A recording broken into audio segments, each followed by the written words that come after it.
Hello friends, good morning. आपका Z solve paper में स्वागत है। दोस्तों, आज हम नागरिक शास्त्र विषय का प्रैक्टिस सेट लेकर आए हैं जो आपके लिए बेनिफिशियल होगा। और जो ये पेपर है किसी न किसी एग्ज़ाम में आ चुका है और ये आपके लिए समान रूप से महत्वपूर्ण है, चाहे वो जीआईसी लेक्चरर हो, चाहे यूपी टीजीटी हो या यूपी पीजीटी हो। तो आपका ये प्रैक्टिस कराएगा। आपका जो टॉपिक है उससे रिलेटेड ये प्रश्न है, क्वेश्चन है। आप सब लोग इसको रिपीट करिए, बार बार पढ़िए, आपके कॉन्सेप्ट को क्लियर करेगा। ठीक है, तो आइए शुरू करते हैं। क्वेश्चन नंबर 1, राज्य की उत्पत्ति के ऐतिहासिक विकासवादी सिद्धांत की मान्यता है कि राज्य एक प्राकृतिक निर्माण है, राज्य का विकास हुआ। राज्य एक आर्थिक निर्माण है, राज्य एक दैवी निर्माण है। ठीक, तो इसका आंसर होगा राज्य का विकास हुआ है ना। ये आपको बताया गया है कि राज्य के ऐतिहासिक और विकासवादी सिद्धांत में कि महत्वपूर्ण सिद्धांत है, तो इसे कहता है कि राज्य का विकास हुआ है। जैसे राज्य की उत्पत्ति का ऐतिहासिक विकासवादी सिद्धांत राज्य को अन्य मानव संस्थाओं की तरह ऐतिहासिक विकास का परिणाम मानता है। क्वेश्चन नंबर 2, आधुनिक युग में पुलिस राज्य की अवधारणा पुरानी पड़ गई है, इसका कारण है। इसका कारण क्या हो सकता है? जैसे राष्ट्रीय प्रभुसत्ता संपन्न राज्य का उदय, धर्मतंत्रात्मक राज्य का उदय, धर्मनिरपेक्ष राज्य का उदय और कल्याणकारी राज्य का उदय। तो दोस्तों, इसका आंसर होगा कल्याणकारी राज्य का उदय। आइए व्याख्या देख लेते हैं। प्राचीन काल में मनुष्य एवं समाज की आवश्यकताएं कम थीं तथा राज्य का कार्यक्षेत्र सीमित था। एक पुलिस राज्य के रूप में राज्य का कार्यक्षेत्र केवल कानून और व्यवस्था से संबंधित था, लेकिन आज मानव जीवन की जटिलता एवं गतिविधियों की व्यापकता में बढ़ोतरी हुई है, इसलिए उसके कार्यों में अप्रत्याशित वृद्धि हुई है। इन सभी कार्यों को लोक कल्याणकारी राज्य ने सम्मानित किया है। ठीक, क्वेश्चन नंबर हम नेक्स्ट शुरू करते हैं। राज्य के प्रभावकारी कार्य का क्षेत्र आवश्यक रूप से बाधाओं को दूर कराना प्रतीत होता है। तो उपरोक्त कथन का संबंध किससे है? तो इसका आंसर होगा उदारवाद से है ना। तो आप इसकी व्याख्या यहाँ देख सकते हैं दोस्तों। ग्रीन ने उपरोक्त कथन के माध्यम से राज्य के हस्तक्षेप के लिए पर्याप्त कार्यक्षेत्र का संकेत दिया। उसने सामाजिक सुधार कार्यों का केवल व्यावहारिक स्तर पर ही समर्थन नहीं किया, बल्कि उनको राज्य के अनिवार्य कार्यों में माना। व्यक्ति के अच्छे जीवन के लिए सामाजिक बाधाओं को दूर करने का विचार प्रस्तुत कर ग्रीन ने प्रारंभिक उदारवादियों से बिल्कुल भिन्न विचार सामने रखे। उसके अनुसार व्यक्तिगत स्वतंत्रता के लिए सामाजिक भलाई आवश्यक है। यही विचार 20वीं शताब्दी में कल्याणकारी राज्य का आधार बना। तो नेक्स्ट क्वेश्चन देखते हैं दोस्तों।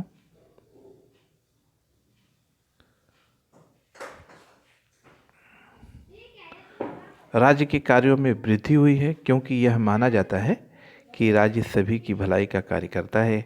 राज्य केवल कुछ ही समूहों की भलाई का कार्य करता है। राज्य केवल कुछ ही वर्गों की भलाई का कार्य करता है। राज्य केवल शासकों की भलाई का कार्य करता है। तो बहुत इजी है, इसलिए कि राज्य सभी की भलाई का कार्य करता है ना। तो इसकी व्याख्या देख लेते हैं दोस्तों कि राज्य सारे समुदाय के कल्याण का कार्य संपादित करता है। इस धारणा के परिणाम स्वरूप राज्यों के कार्यों में अधिकांश वृद्धि हुई है। इसे राज्य के प्रशासन के साथ ही उसका लोक कल्याणकारी स्वरूप ही विकसित हुआ है। अब आपको सूची 1 से सूची 2 को मैच करना है ना। तो सूची 1 और सूची 2 मैच करना है दोस्तों। जैसे राज्य व्यक्ति का वृहद रूप है ना। तो राज्य व्यक्ति का वृहद रूप को किसने बताया है? तो इसको प्लेटो ने बताया है। व्यक्ति को राज्य की उपेक्षा का अधिकार है। तो ये उदारवादी विचार है, लेकिन उदारवादी विचार से संबंधित स्पेंसर हैं, इसलिए इसका आंसर होगा 4। ठीक, यानी स्पेंसर ने कहा है, राज्य वह संसार है जिसे आत्मा ने अपने लिए बनाया है। तो ये हीगल का विचार है ना, ये हीगल से जुड़ा हुआ मामला है। और नेक्स्ट है, जो राज्य का सदस्य नहीं है अथवा सदस्य होने के योग्य नहीं है, वो या तो देवता है या पशु है। तो इसका संबंध अरस्तु से है। ठीक ठीक है, तो इसलिए इसका जो आंसर होगा ये होगा। यहाँ पर इसकी व्याख्या दी हुई है दोस्तों, आप इसको पढ़ सकते हैं। नेक्स्ट क्वेश्चन संप्रभुता से है, बहुलवाद।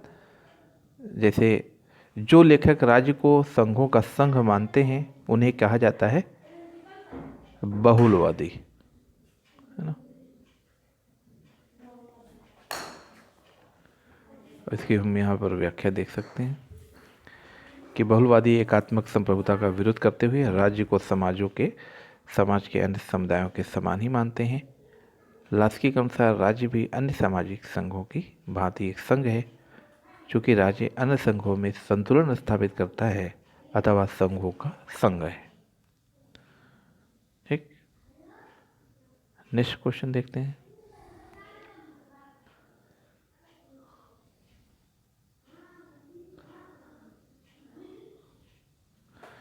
ऑस्टिन के संप्रभुता के सिद्धांत की आलोचना किसने की थी? तो बहुलवादियों ने की थी। ऑस्टिन की एकलवादी संप्रभुता पर बहुलवादियों ने प्रबल प्रहार किया। इसमें डुगवी, दुर्खीम, लास्की, लिंडसे तथा मैकाइवर आदि प्रमुख हैं। नेक्स्ट है, निम्नलिखित बहुलवादियों में किसका विचार है कि विधि से स्वतंत्र एवं श्रेष्ठ है? यानी निम्नलिखित बहुलवादियों में किसका विचार है कि विधि राज्य से स्वतंत्र एवं श्रेष्ठ है? तो इसमें इसका आंसर होगा डिगवी, है ना। यहाँ पर डिगवी का कोटेशन है, आप इसको देख सकते हैं। डिगवी का मानना है कि कानून का निर्माण सामाजिक सुदृढ़ताओं द्वारा हुआ है, अतः इसीलिए विधि सर्वथा राज्य से स्वतंत्र तथा श्रेष्ठ है। क्वेश्चन नंबर नेक्स्ट देखते हैं। नागरिकों और प्रजाजनों पर विधि से अमर्यादित सर्वोच्च शक्ति संप्रभुता की परिभाषा किसने दी है ना। क्वेश्चन नंबर 9 में जो कोटेशन होगा तो ये है बोधा का कोटेशन। क्लियर, ये बोधा ने कहा था।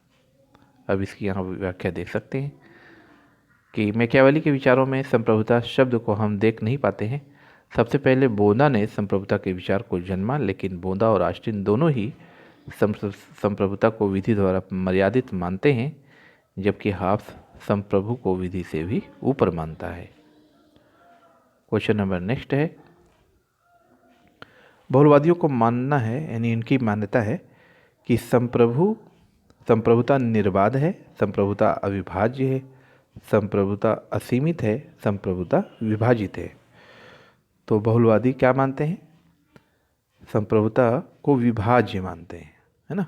यानी इसका आंसर डी होगा, डी, संप्रभुता विभाजित है। अब इसकी यहाँ व्याख्या दे सकते हैं। बहुलवाद सर्वशक्तिमान तथा प्रभुसत्ता संपन्न राज्य के विरुद्ध प्रतिक्रिया है। उनके अनुसार परिवार, क्लब, चर्च, श्रमिक संघ आदि के समान राज्य भी एक संघ है। इस प्रकार संप्रभुता विभाज्य है। ठीक है, क्वेश्चन नंबर नेक्स्ट।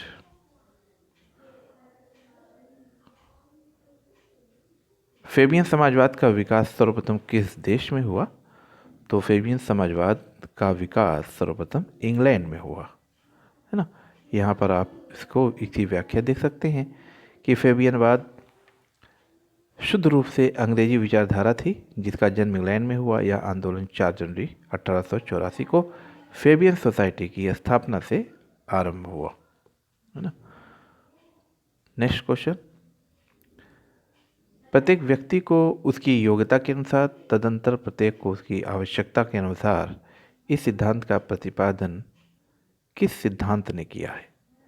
तो इसको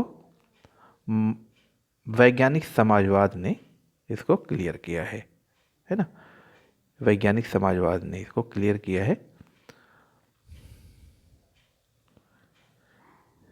इसकी हम व्याख्या यहाँ देख सकते हैं दोस्तों। वैज्ञानिक समाजवाद की मान्यता है कि समाजवाद की अंतिम अवस्था में अर्थात साम्यवाद में कोई वर्ग नहीं होगा और न ही कोई राज्य होगा। प्रत्येक व्यक्ति अपनी क्षमताओं के अनुसार कार्य करेंगे, अपनी आवश्यकता के अनुसार प्राप्त करेंगे। नेक्स्ट क्वेश्चन निम्नलिखित में से कौन विचारक राज्य को वर्ग का परिणाम तथा उपकरण मानता है? तो मार्क्स हैं। तो मार्क्स के अनुसार राज्य वर्ग संघर्ष की उत्पत्ति है। शासन का प्रयोग बुर्जुआ लोग सर्वहारा वर्ग के शोषण के लिए करते आ रहे हैं। यह ऐसी संस्था है जो श्रमिकों के अतिरिक्त मूल्य को छीनने में पूंजीपतियों की सहायक है। तो सर्वहारा वर्ग का मतलब ये है कि जो मजदूर वर्ग है, श्रमिक वर्ग है, और जो बुर्जुआ वर्ग है वो पूंजीपति वर्ग है ना। तो ये चीज़ आप ध्यान रखिएगा, फिर इसको समझिएगा। क्वेश्चन नंबर नेक्स्ट, उदारवादी व्यवस्था में राज्य का कार्य है। उदारवादी व्यवस्था में राज्य का कार्य उत्पादन पर नियंत्रण, जनता को अधिकतम सेवा प्रदान करना, जनता की सभी गतिविधियों को नियंत्रित करना और न्यूनतम भूमिका होना। तो याद रखिएगा, इसमें न्यूनतम भूमिका होना है। इसकी व्याख्या यहाँ दिया हुआ है कि उदारवादी हस्तक्षेप के सिद्धांत में विश्वास करते हैं एवं राज्य को न्यूनतम कार्य सौंपते हैं, यानी राज्य को बहुत कम कार्य सौंपते हैं। इसके अंतर्गत कानून व्यवस्था बनाए रखना एवं न्याय भी करना प्रमुख है। इनके समर्थकों में एडम स्मिथ, बेंथम, स्पेंसर एवं लॉक सम्मिलित हैं। नेक्स्ट क्वेश्चन फांसीवाद से है। फांसीवाद से उदय होता है। तो फांसीवाद जो है बदल जाता है बाद में उग्र राष्ट्रवाद से। ठीक है, उग्र राष्ट्रवाद से, यानी सी सही है। यहाँ पर इसकी व्याख्या है फासिज्म के बारे में। फासिस्ट आप लोग क्लियर कर लीजिएगा, जान लीजिएगा फांसीवाद क्या होता है। जो फांसीवाद है, जो फैसिज्म है, उदारवाद, लोकतंत्र व समाजवाद विरोधी विचारधारा है। यह दक्षिणपंथी सर्वाधिकारवाद यानी उग्र राष्ट्रवाद का दूसरा नाम है। ध्यातव्य है कि फासिज्म शब्द की उत्पत्ति इटालियन शब्द फैसियो या फैसी से हुई है, जिसका शाब्दिक अर्थ है खूब कसकर बंधा हुआ लकड़ियों का एक गट्ठर। यह विचारधारा प्रथम विश्व युद्ध के बाद इटली में उदित हुई थी। जैसे कि आपको मालूम है कि मुसोलिनी का संबंध किससे है? फांसीवाद से है। तो इस तरीके से क्वेश्चन नंबर नेक्स्ट देखते हैं कि यह कथन किसका है? ईश्वर जिसने हमें जन्म दिया उसी ने स्वतंत्रता भी प्रदान की। तो इसका आंसर होगा बी, यानी जेफरसन ने दिया है। तो जेफरसन का मतलब ये था कि जेफरसन ने अमेरिकी संविधान निर्माण में भाग लिया था तथा वे बाद में राष्ट्रपति भी चुने गए थे। तो जेफरसन के बारे में आप ये जानिए। क्वेश्चन नंबर नेक्स्ट देख लेते हैं।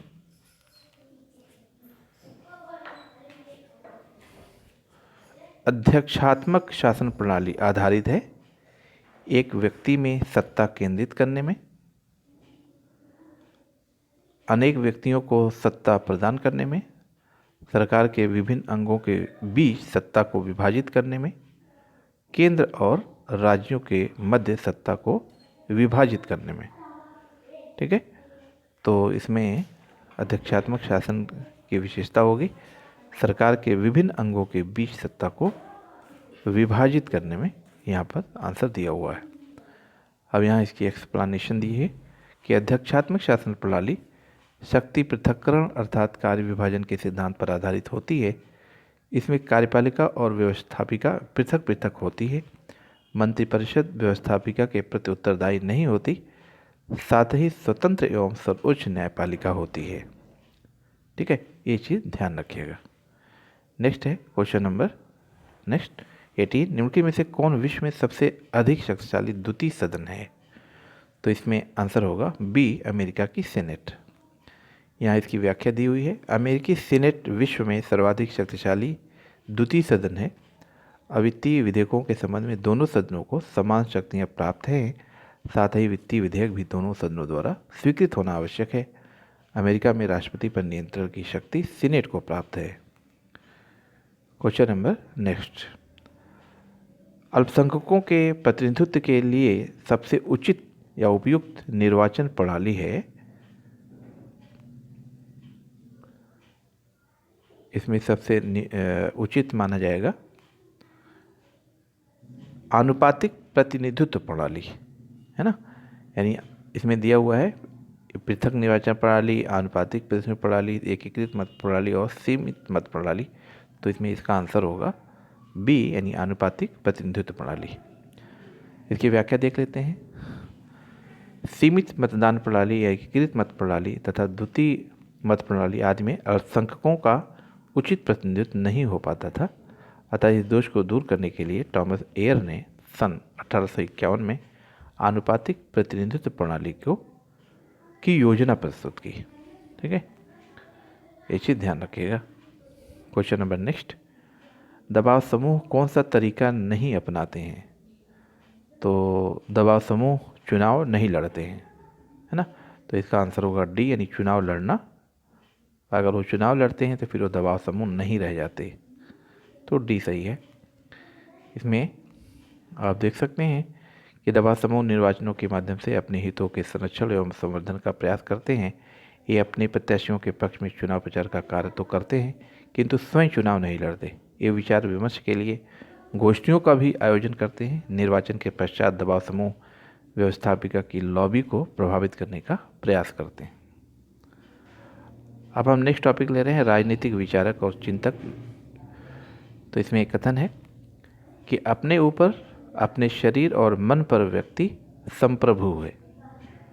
अपने ऊपर, अपने शरीर और मन पर व्यक्ति संप्रभु है। यह कथन किसका है? लॉक और रूसो, ग्रीन और मिल। तो इसका आंसर होगा मिल। ये आप लोग जानते हैं। तो मिल को यहाँ एक्सप्लेन किया गया है कि मिल का संपूर्ण राजनीतिक चिंतन व्यक्ति की संपूर्ण स्वतंत्रता पर बल देता है। मिल की मान्यता है कि समाज अथवा राज्य को व्यक्ति के आचरण पर कोई प्रतिबंध नहीं लगाना चाहिए। क्वेश्चन नंबर नेक्स्ट, यह किसने कहा कि कला एवं विज्ञान के विकास ने मानव को खराब कर दिया? तो इसमें दांते, रूसो, मार्क्स और गांधी में जो बेस्ट आंसर है वो कौन है? रूसो हैं। ठीक है, तो इसका आंसर होगा बी। तो रूसो ने कहा कि मानव की प्राकृतिक अवस्था को मानव इतिहास का स्वर्णिम काल की संज्ञा प्रदान की है। रूसो का कथन है कि सभ्यता, कला एवं विज्ञान के विकास से मानव स्वार्थी एवं अवसरवादी हो गया। इससे उसके मूल स्वभाव में विकृतियां उत्पन्न हो गईं। नेक्स्ट क्वेश्चन, प्राकृतिक अवस्था शांति, सद्भावना, पारस्परिक सहयोग तथा सुरक्षा की अवस्था है।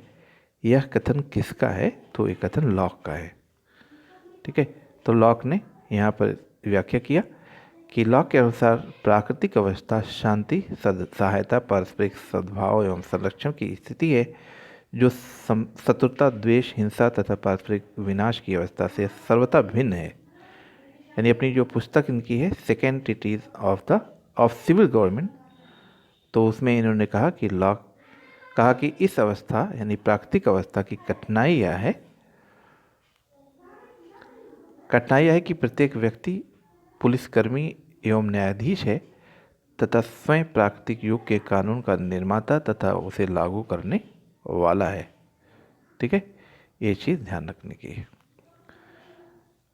क्वेश्चन नंबर नेक्स्ट है कि प्राकृतिक अवस्था में मनुष्य समान, आत्मनिर्भर तथा संतुष्ट है।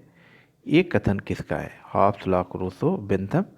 तो इसमें एक कथन रूसो का है ना। तो इसमें रूसो ने कहा है कि प्राकृतिक युग में मानव सभ्य बर्बर है या इस अवस्था में आदिकालीन सादगी तथा ग्राम आनंद के जीवन का उपभोग करता है। अर्थात मनुष्य समान, आत्मनिर्भर तथा संतुष्ट भी है। वह विवेक द्वारा नहीं बल्कि अपने संवेगों द्वारा प्रभावित होता है।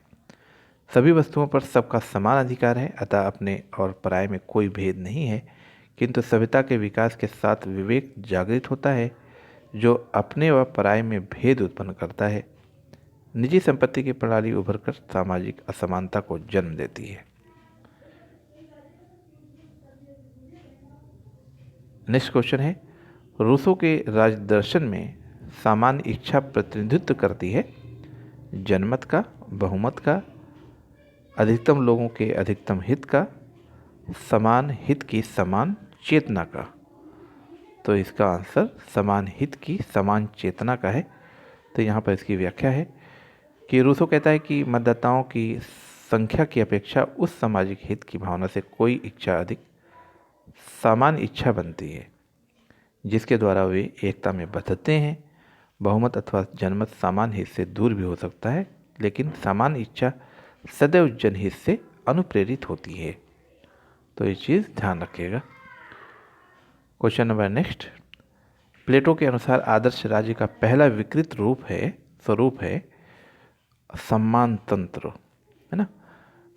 तो इसमें प्लेटो ने कहा कि आदर्श राज्य का पहला विकृत स्वरूप कीर्ति तंत्र यानी सम्मान तंत्र के रूप में सामने आता है।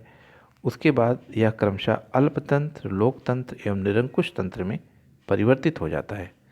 निरंकुश तंत्र सबसे निकृष्ट शासन प्रणाली है। ठीक, नेक्स्ट है, हॉब्स को व्यक्तिवादी कहा गया है क्योंकि वह प्राकृतिक अधिकारों की बात करता है, वह राज्य के विरोध की अनुमति देता है, वह राज्य के सामने सशस्त्र समर्पण की अनुमति देता है, वह समझता है कि बौद्धिक आत्मरक्षा सामाजिक समझौता चाहती है। तो इसका आंसर होगा वह समझता है कि बौद्धिक आत्मरक्षा सामाजिक समझौता चाहती है।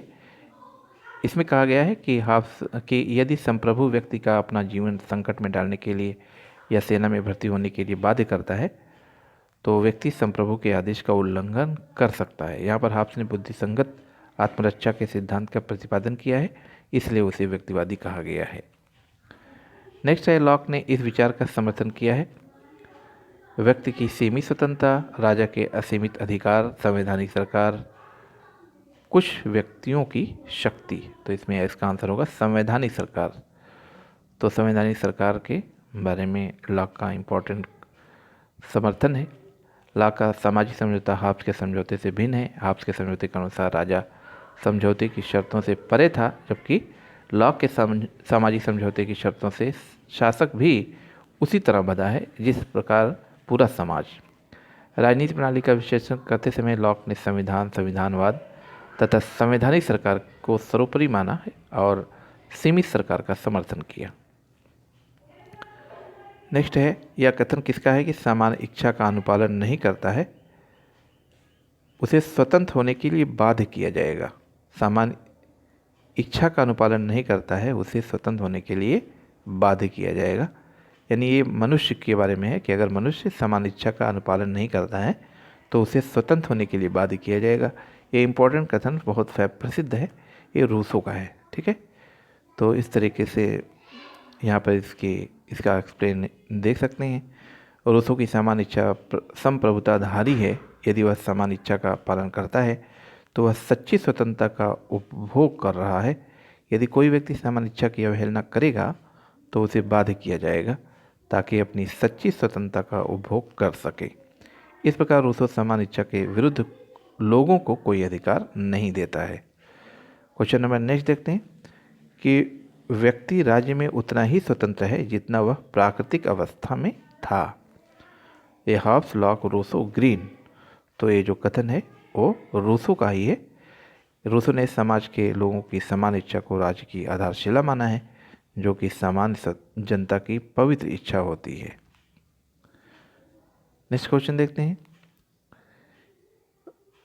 कि सन 1688 की इंग्लैंड की क्रांति का दार्शनिक किसे कहा जाता है। तो ये कहा जाता है लॉक को, है ना। 1688 की इंग्लैंड की क्रांति का लॉक ने समर्थन किया। क्रांति के उस समर्थन के कारण ही उसे क्रांति का दार्शनिक कहा जाता है। सीमित सरकार का प्रमुख समर्थक कौन है, तो ये भी लॉक ही है। ये सब आपको बताया ही गया।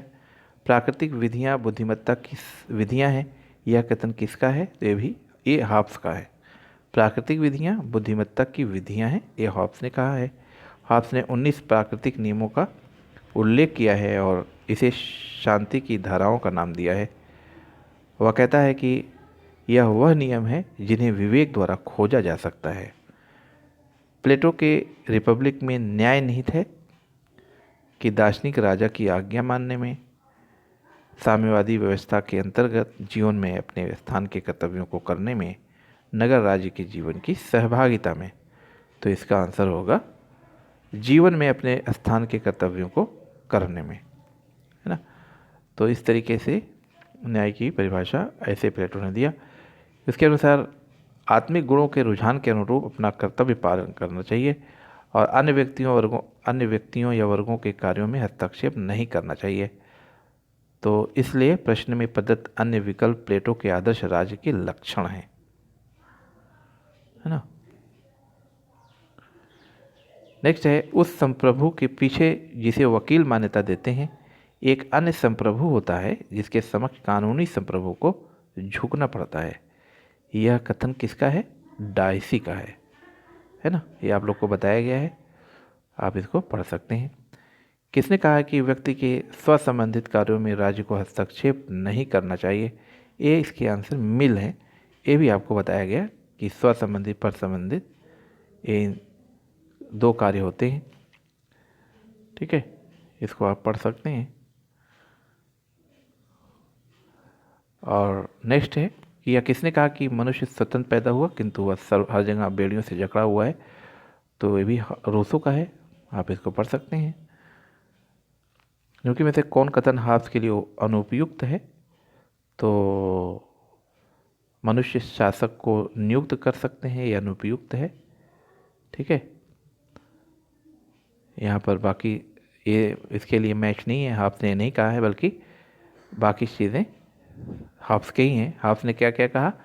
जैसे कहा कि मनुष्य ने केवल एक समझौता किया, और हाब्स ने ये भी कहा संप्रभु निर्वाध शक्ति संपन्न था।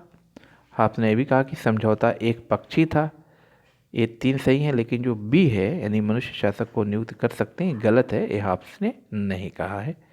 इसकी यहाँ पर व्याख्या दिया हुआ है कि हाब्स के संविदा सिद्धांत के अनुसार समझौते में शासक एक पक्ष नहीं है। मनुष्य परस्पर समझौते के द्वारा अपनी शक्तियों को अर्पित करते हैं, वे शासक की नियुक्ति नहीं कर सकते। नेक्स्ट क्वेश्चन, जीवन स्वतंत्रता तथा संपत्ति व्यक्ति के प्राकृतिक अधिकार हैं, इसको लॉक ने कहा है। तो लॉक के अनुसार प्राकृतिक व्यवस्था में प्रत्येक व्यक्ति को 3 प्राकृतिक अधिकार प्राप्त है: जीवन का अधिकार, स्वतंत्रता का अधिकार और संपत्ति का अधिकार। ये राज्य के निर्माण के मुख्य इसके उद्देश्य होते हैं, है ना। तो इसकी रक्षा के लिए राज्य को आगे आना चाहिए। और उसने संपत्ति के अधिकार को सर्वाधिक महत्व दिया है तथा जीवन एवं स्वतंत्रता के अधिकार को भी उसमें निहित माना है। कानून संप्रभु का आदेश है, इसको ऑस्टिन ने कहा है ना। तो ऑस्टिन की ने ये बातें कही है कि संप्रभु के आदेश ही कानून होते हैं और जनता को उनका स्वाभाविक रूप से पालन करना चाहिए। नेक्स्ट क्वेश्चन, निम्नलिखित अवधारणाओं के विषय में ग्रीन की प्राथमिकता का निर्धारण कीजिए। तो चेतना, राज्य, अधिकार, स्वतंत्रता, इसको कूट के हिसाब से आपको उत्तर चुनना है। यानी पहले कौन आएगा, उसके बाद कौन आएगा, उसके बाद कौन आएगा, उसके बाद कौन आएगा, यानी 1 2 3 4 के हिसाब से आपको सिलेक्ट करना है कि इसमें सबसे पहले आपको ग्रीन की परिभाषा जाननी है। अगर आप ग्रीन की परिभाषा नहीं जानते हैं तो इसको सेट नहीं कर सकते। तो इसलिए इसका आंसर होगा मानव चेतना स्वतंत्रता चाहती है, यही इसकी परिभाषा है। मानव चेतना स्वतंत्रता चाहती है, स्वतंत्रता में अधिकार निहित हैं और अधिकार राज्य की मांग करते हैं। दोस्तों ये देखिए वर्ड्स इंपॉर्टेंट है, इसके लिए ए होगा, है ना। यानी 1 4 3 2, एक चेतना पहले आएगा, फिर स्वतंत्रता आएगी, फिर अधिकार आएगा, फिर राज्य आएगा, ठीक। तो इसका आंसर होगा 1 4 3 2। तो दोस्तों इस तरीके से मैंने कुछ क्वेश्चन जो इम्पोर्टेंट हैं उसको यहाँ पर फोकस किए हैं। आप सब लोग उसको रिपीट करें और ऐसे ही इसी टाइप का वीडियो मैं लाता रहूँगा। सभी टॉपिक पर अलग अलग वीडियो शेयर किया जाएगा। आप लोग अपना पढ़ते रहिए। नोटिफिकेशन अभी तो नहीं आया है, ये कभी भी आ सकता है। उससे क्या मतलब, वो अपने टाइम पर ही आएगा, लेकिन आप सब लोग अपनी तैयारी करते रहिए, उसमें विराम मत लगाइएगा, क्योंकि जब नोटिफिकेशन आएगा तो सब कुछ जल्दी होगा, है ना। एग्ज़ाम भी हो सकते हैं जल्दी, इसलिए टाइम अभी आप लोग के पास है। तो बार बार पढ़ें, बार बार रिपीट करें। कोई प्रॉब्लम अगर नहीं है तो अच्छी बात है, अगर आती है तो आप कमेंट भी कर सकते हैं। और जो फ्रेंड्स नए हैं मेरे चैनल को सब्सक्राइब ज़रूर करें, और अगर वीडियो पसंद आता है तो लाइक और शेयर भी करें। मिलते हैं नेक्स्ट वीडियो में, ठीक है। और बेल आइकन को भी प्रेस कर दें ताकि वीडियो में प्रोवाइड करूं तो सबको पता चले, इन्फॉर्मेशन मिले। ठीक है, आपका वीडियो मेरा लास्ट तक देखने के लिए बहुत बहुत धन्यवाद।